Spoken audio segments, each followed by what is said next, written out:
is good, YouTube? Quinn Wade Basketball Analysis coming to you with a quick video. I wanted to let you guys know I got some new merchandise available, not just t-shirt anymore. I got different type of t-shirts, different type of shirts and logos that you can purchase on my spread shirt, and also hoodies now. We have expanded and added more to the channel and more merchandise for the brand.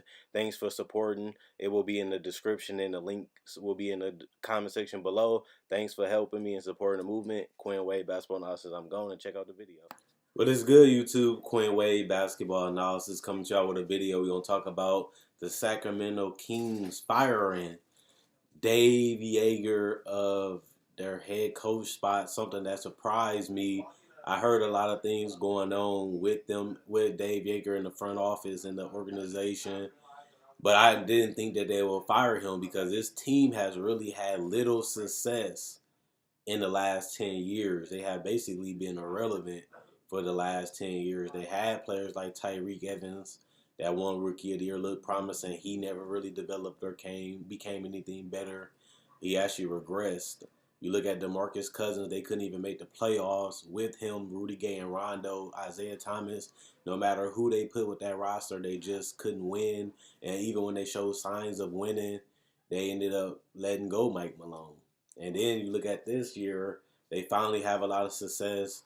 They feel like they can make a playoff push because they was in the playoff race until the last month where they fell apart. And part of that is because of Dave Joerger, but they had to fit in Harrison Barnes. Plus, on top of that, they had struggles closing out games, which I was surprised about because they actually was closing out games pretty well. It just they became a little bit too predictable, and they just couldn't knock down shots consistently enough to win those games. But you can't put that all on Dave Joerger. Dave Joerger can put you in positions, can get you in your favorite spots. It's still up to the player to knock down those shots. You can give them the best shot available. I know players that miss dunks and layups all the time, and we see them on Shaq in the Fool. So you can't put all of the blame on Dave Joerger for not making the playoffs, but he has had a hell of a season. Some people even consider him Coach of the Year, depending on who you talk to. And I think that he had a case when they was above 500 at one point, and they was fighting for the 8th seed. I didn't even think that they'd be that good coming into this season. I thought that'd be a 25-32 win season, and that's a lottery team. But instead, they was almost 500. Even though they went on a losing streak, they still was almost able to finish 500, which is surprising for the Sacramento Kings. And on top of that, they signed Vlade Divac to an extension, and this is a coach that he wanted.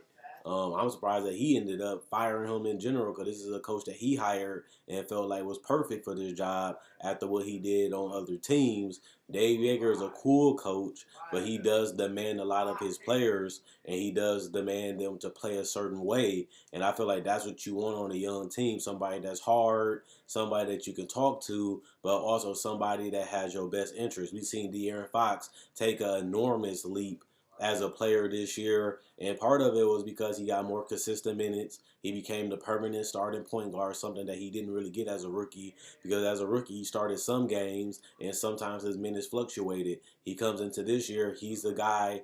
He's going to run the offense, and they're going to ride and die with how well De'Aaron Fox controlled the game. And that worked for majority of the season. It just didn't work the whole 82 games, which injuries happened, trade happened, and Buddy Hield has had a breakout year, becoming a 20-point scorer this season, having obviously his best season in his entire career. And him and De'Aaron Fox look like one of the best backcourts of the future, how well they fit and how well they played together. But they both was there last year, and they didn't really play that well together, in my personal opinion, because of the veterans and the minutes that was getting tossed out. To me, it seemed like they had more of an identity. They knew what they wanted to do every game, and it was just about being able to get quality shots in the fourth quarter and take advantage of those. And I feel like that was their shortcoming, not being able to get easy enough buckets, not trusting each other enough to knock down shots and move the ball around. I think they got a little bit too heavy on the isolations, and I think they settled for a lot of tough shots. But that's a learning curve. Nobody expected Sacramento to be as well and coach and play as well as they did this year, to the point where everybody was talking about De'Aaron Fox as most improved player, and you have to attribute that to Dave Joerger putting him in positions and allow him to play his game, but also putting him in situations that he can rely on his athleticism, his speed. Plus, he actually learned how to shoot threes at a great clip, but Dave Joerger gave him the freedom to take those threes, but let him run off screens. He let him get the ball in the 15-foot and under range. And you have to attribute that to the coach knowing his personnel and finding ways to get the best out of them. And I just feel like the thing that hurted them the most was the player development first, being able to draft high, get quality players, and turn them into great players.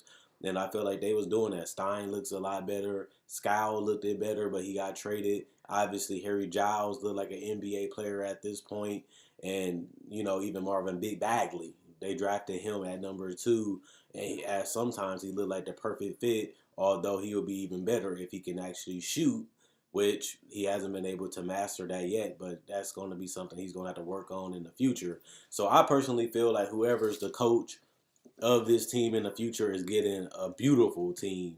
You got 2 all-star caliber players with a lot of young players that play hard, work hard, and have a grind and fight in them. And this year they won a lot of games that they will usually blow, that they'll usually lose because of their inconsistency in their youth.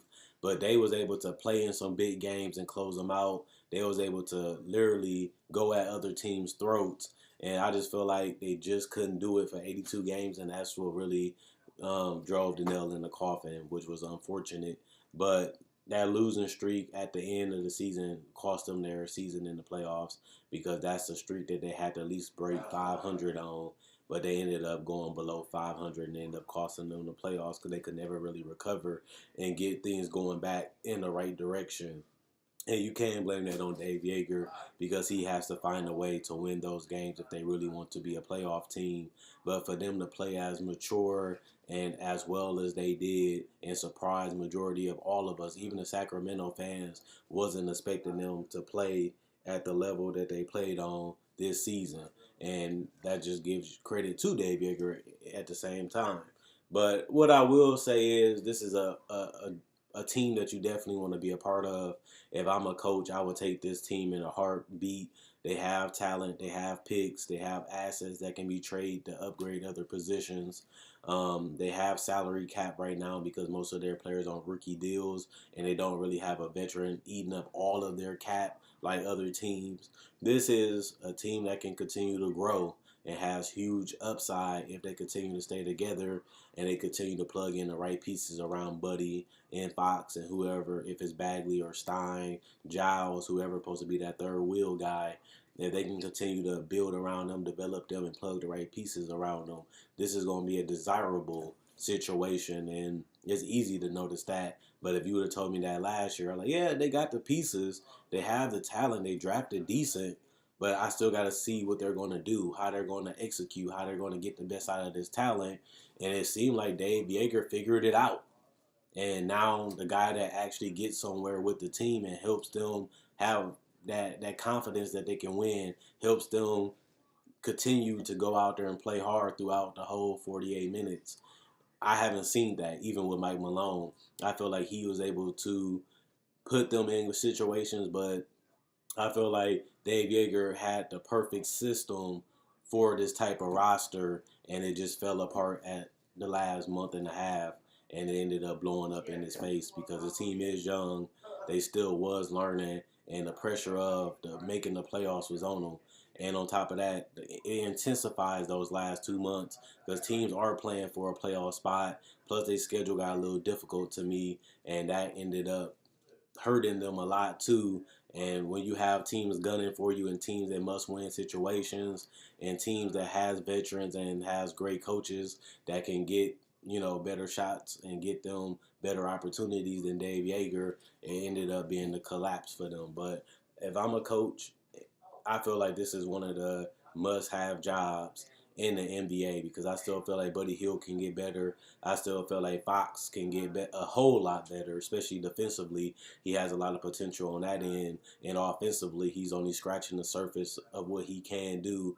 And then you look at the abundance of talent that they have on their bench at their age. This is one of the deeper teams with the talent. You had this team was ninth in points per game with 114. They was up and down. They was running up and down the court, getting easy opportunities, trying to find ways to keep the floor spaced out. Plus, they had a big that can play multiple type of roles, whether it's shooting bigs or bigs that likes to roll hard. They just had everything from a youth standpoint, even though their defense wasn't that great, which we will usually expect from a young team, and they wasn't the best facilitating team outside of De'Aaron Fox. I think that they had find a niche and they found out what they can and what they couldn't do, and I feel like they rode that as hard as they could. I still think they missing another piece to be a serious playoff lock.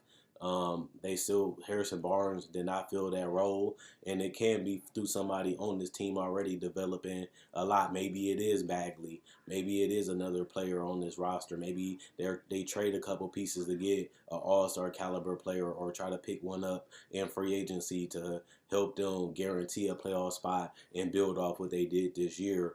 But I do want to know what type of coach they bring in. I think they still need one of them hard-nosed coaches that can really be great on X and O's, but still utilize and get the best out of this team. Because I still think this is a flawed roster. But at the same time, with as much youth as they have and the backcourt that they have, it is a team that if you make the right trades and pick up the right people, you can have a 50-win team, depending on if you get that other guy that can really mesh well with their backcourt, whether that's a small forward, power forward, or a center. I think that that's going to be the question what you try to bring in.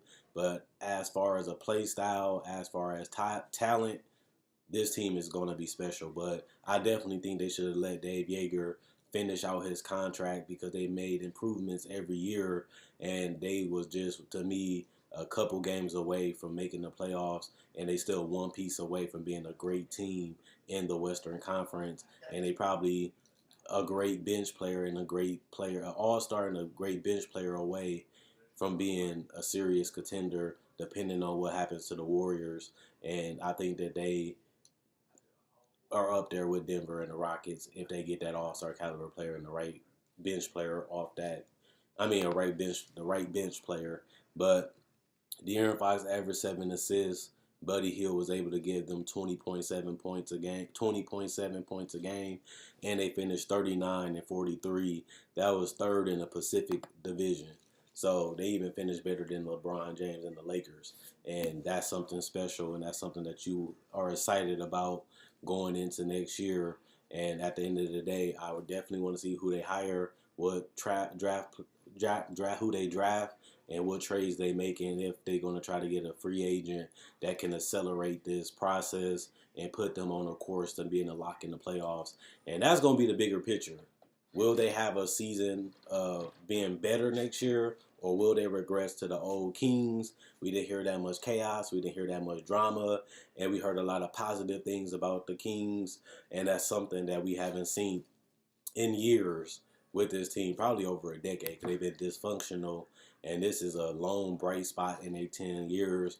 But they still have 2020 to make progress and make the right picks and to make the right choices to help this team continue to get rebranded and change the way we think about the Sacramento Kings, which is something that they did and took the right step in the direction this year.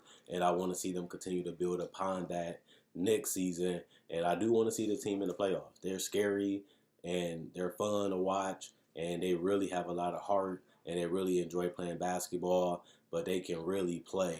And I want to see how they build this team, who they put around this team, who is the master of this team that can get them playing great offense and great defense while also trying to compete for a playoff spot next year like they did this year. But they still almost there. I still didn't think they was going to make the playoffs all year, and they didn't.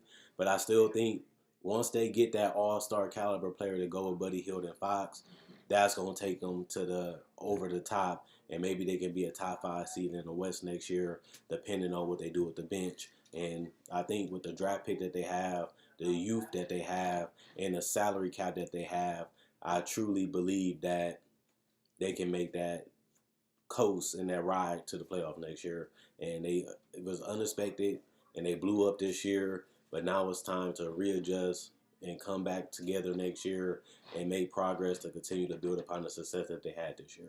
Check out my website at analysisplayground.com. Link in the description and comment section below. Check out my Facebook page at analysisplayground.com. Link up in the description and the comment section below. Like on Facebook to show support. Thanks to everybody that likes on Facebook, that supports the merchandise by buying it. I think I really appreciate it. And thanks for everybody that checks out my videos. If you're new to the channel, I make NBA videos every single day, whether it's about summer league, the draft, season preview, trade deadline, buyouts, even free agency, even NBA breakdowns, NBA tribute breakdowns, NBA rookie breakdowns, whether they're in summer league or throughout the season. And I also do discussion videos. I do all things NBA 365. I try not to miss a day, and I haven't so far this year. So if you're interested in basketball and you love the game of basketball, check out my channel, check out my playlists, and binge watch and enjoy the content that I create. I love making these videos. You guys enjoy watching. That's why I continue to go. Quinn Wade, basketball analysis. I'm done.